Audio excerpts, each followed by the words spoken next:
My name is Eric Pelkey. My traditional name is Kutchkeenum. It's my hereditary name given to me from the Wasanich line of chiefs.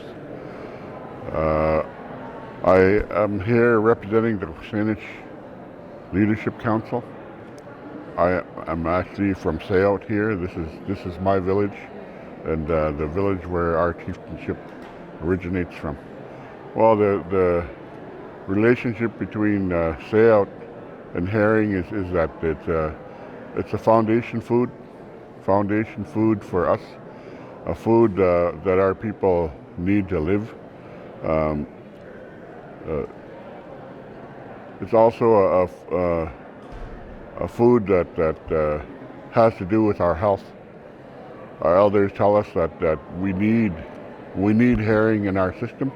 We need herring for what it brings to us. The oils, besides the nourishment, it has the necessary oils that we need to enrich our lives.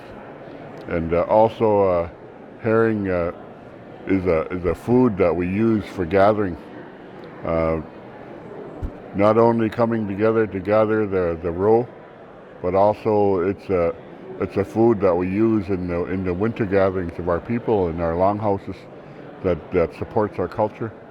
Uh, the coming of the herring coincides with the coming of our winter ceremonies that last right this time of year, all the way through until the spring. So at the beginning of the year, we always gather, and the staple food for us has always been herring. Herring was what's on the table and what our people look forward to in terms of what they're going to have at these gatherings. So people come together and they look forward to being able to share in the herring and the abundance of herring on the tables. Well, the Halit the Slanat, Halit the Slanat means save the herring, and that's what this gathering is for, is because we see that the herring in our territory is being wiped out. It's being the commercial fishery is cleaning out the herring, the resident herring that we have in this area, that is not available to us anymore, and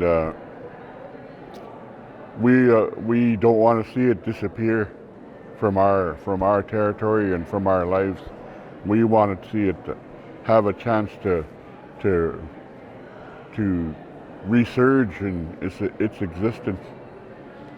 We see herring occasionally. We see them coming back occasionally, but soon as we see them come back in any type of abundance, we almost always see automatically a commercial opening, and the huge seiners and come in and they swoop up all the herring, leaving nothing for the people anymore, and it's heartbreaking to us, because our people crave that herring, and they crave.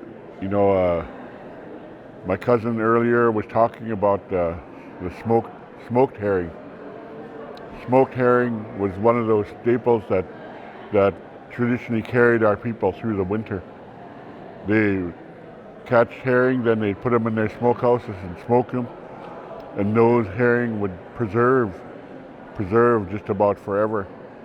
And long as you took care of them, you could always pull some out and boil them, and that was just like fresh food for us.